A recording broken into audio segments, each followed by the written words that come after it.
Naramala, we can add the content by running linguas American online TV channel. Report banaling a remark and an charlotte, a minister Ezekiel Olgatkot. Report banling a bala report on a shidak by Wika South Sudan, Kichi Dakare, Wika South Sudan. Michajagan the other term, a shalaram kel. Jan Bano Quenoni, Kadwabadan and reaction to Benkaja. Ko she Ezekiel Olgatkot. She Dr. Machar, she la Jor. She Dr. Machar, she la Dorim Machar, there Lure to Jen. A report on a chalat. A banjukuling of Guaguasame, according to report on a chakul to we mon ke charling an ideal. A man share comedian ideal. A co de link a quick mandana chitu. Ban reaction on a chalat guaza manajalingba. A swing mon chariagadi, even including young chigariagadi. Bukon linga jerry for a minute. A can kono niaman wale, shanga yandang road kel, ka pai buckle. Ronkin the dang road, yandang road buckle. Jen chang ban report on banajalinga. Melingi Rajame Lingi Jaka Facebook, a Gorgon of the Neuroline TV, Bija follow, come with a YouTube channel and then the Neuroline TV channel be just you subscribe. A banish way carry for Mishikana, de con link the de con link on the Alano Mumisho and Mumishit walk, a key Mumila Rode. Lolgat Kot Shaladone, General South Sudan Minister of Public Service and Humanitarian Resource Development. Jala Kuaro and Ezekiel Olgat Kotkajan position of money. Guad H. GN Mesha Weka Panal Estate, Chaweka, my wood, can Longashuk. Again take a right Micholat Kekel local community. Kajo or more, key speech and damage spread, Kate Jakane Dial Kachaling, Cha Ezekiel Olgat Kot Cha Kot. Kamandana chalat. Nating one chig dear ko lat kajano kajan tam me che tam mi modong de kwar dera rwai ni daka dera kalat kaje wimon. Ko rajan chalat Ezekiel Olgatkot she first by President Dr. Machar she just criticized kiche lat jor. She pointed Ezekiel Olgatkot she Dr. Machar she accused and wonene. Eno Jaramdan took rebellion, Ke Jaramdan took Kore Wika South Sudan, Kakwiko Shika Watch, Ken a prison self became a yadit. Kajo Chalat, Ezekiel Olgatkot, a Chaladone, Dr. Machar has always been focused on gaining political power. Jering Machar, Melanega na, a Gorko Bala Quer keep a presidency Bejajak, Jen Jondan and Chaladana more. Jen take a Jordan Michel Ladbo, Kagwal dan Rajatin. Charika Dobadan Yankani, Dr. Machar, and Dagmachar, a Janangad Dagmachar, but remain Retigian, Cable Teretigian, Kachelado Nene, Dagmachar, Chabinyogan Luch, political leadership, Kachabala Quer.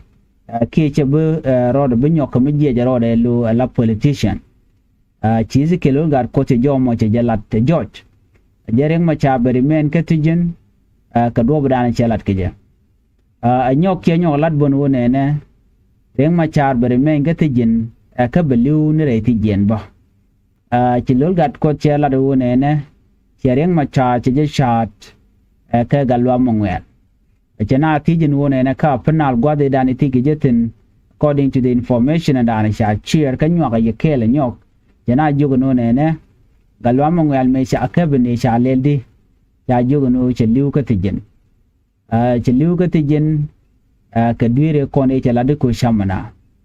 Chinakul Rajano nene and report Michigan many Kochagu video ni Kashaganyo Mukwaka translate. Ezekiel got quite a wajan, she inflammatory language, they use a language daka, Kijo daka, Kajano a leader, Ka quar with the pin, Kirme yadit. And yo me Machalade, ka video nika chadak, we mon kelu, chadaka across South Sudan kelu, Chaweka social media, Chaweka local radio, Kachaweka online news platform, a charging Hajamadana chalar.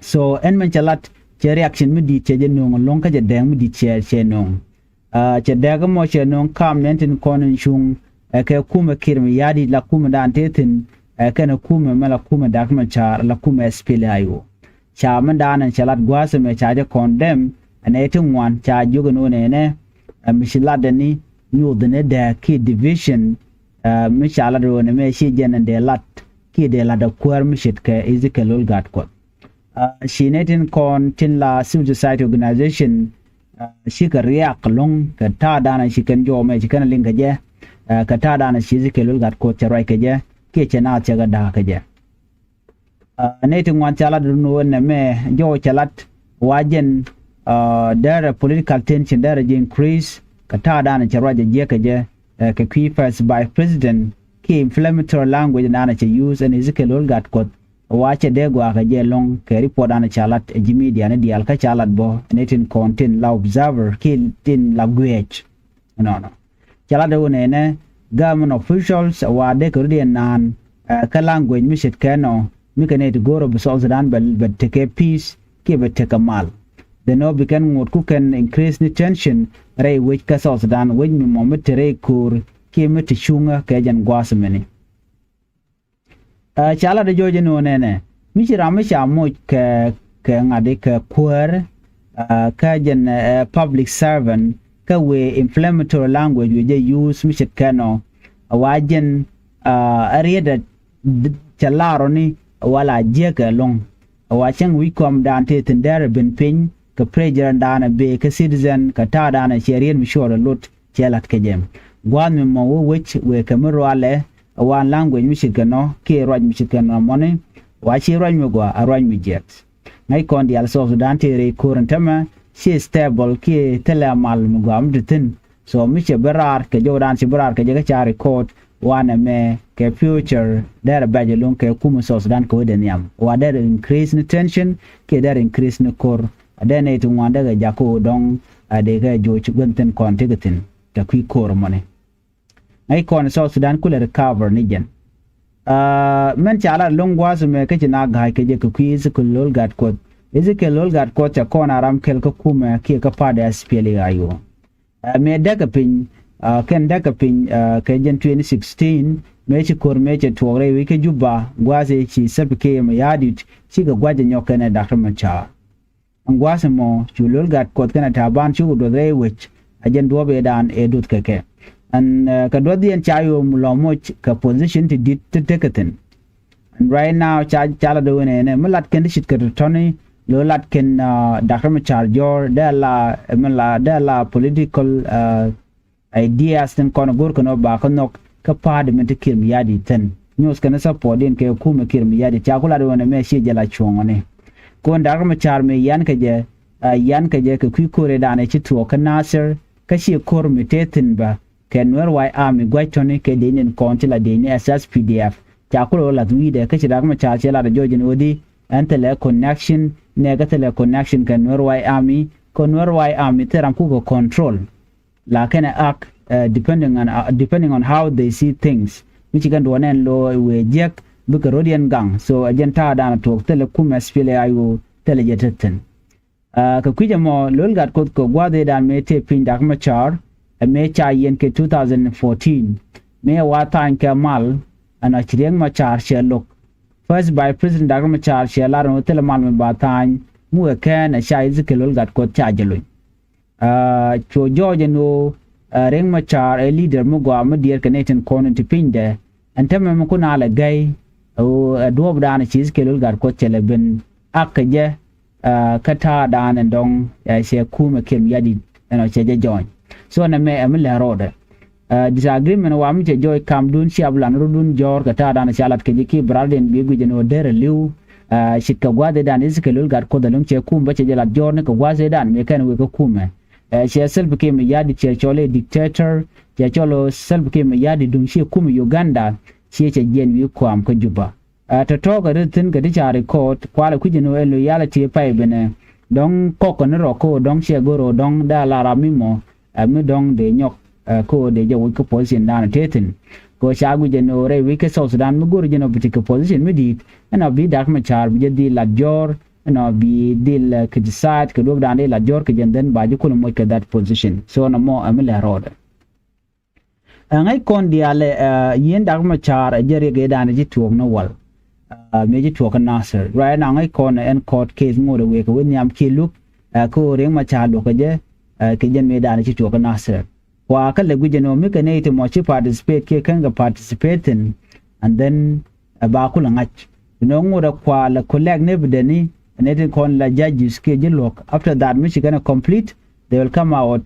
ke resolve me ba guje no tika ga dwer wal tele ka dwer so na me agenda na le rode lol gat kot ke jen roje dan chelat gwas me cha lugulung no la jen wone ne de dagma cha da remain get jen ka dara liure ti jen ta gujino na mo mi je chi mo gam de la ra kwar mi shit ka je ka ngai jeno wich te kare mi go kon mar self ke ma yadi kan dagma cha de kon jigano kan chi ga let kel ka gwad me bar ya la de chicken la ne wal o ken de ken we de ken nang niam ta dan la wi la ja nang niam ko je ko ngai kon dial ma dan le rode mi ke yene it la kwa la le jen kel bia mala bia ka tan after that mi sha mal cha tan den bia tin kon de we de nang niam bia je lat ke bia je nyo me cha tan ke 2018 kan kwa dang ro chicken agree no bete ke transitional government and kule te tin ta ma karwech ka cha power sharing ba cha je lat.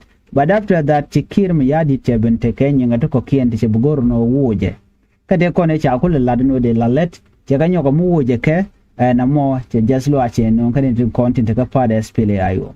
A man we monitor the end, but Chago Geno and Kir, look at Geno be malbetin, look at Geno be citizen, big a vote, big a quarter no Lloyd and become a deal point. So a reaction Miller order.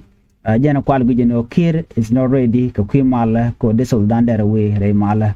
Again, right now we are hearing different speech against SPLA ayuko kwiko SPLA ayuko kana demand and odi a queen quarry a lat keje ko a national election again bran dan goro be kwera kwanya be ko kwany but can just SPLA pinkim yadi dwal can we can no mishi queen quarry to no sha queen sha kwer sha de je ken of course ngai kona to dia lat green tama no de no chicken quarry kana de ko la says malaja lat ke ma reaction dan kuna ria kaje ka bi angaj bo and loser la joja karwai ne katin kon la no in fact tele gwam we katin so jena mone dag ma cha tele speech mi jeng mi chemala na wal chemen cha la ne ko kelat ke no ri ma cha lo ga jang no no mo ken mo tok re rai ring ma cha ma la de no lokir mi yadi lo ga jeno de queen kwade jelat national election again would be kuna nang niya mone be naden kontla yu South Sudan di alken all the 64 tribe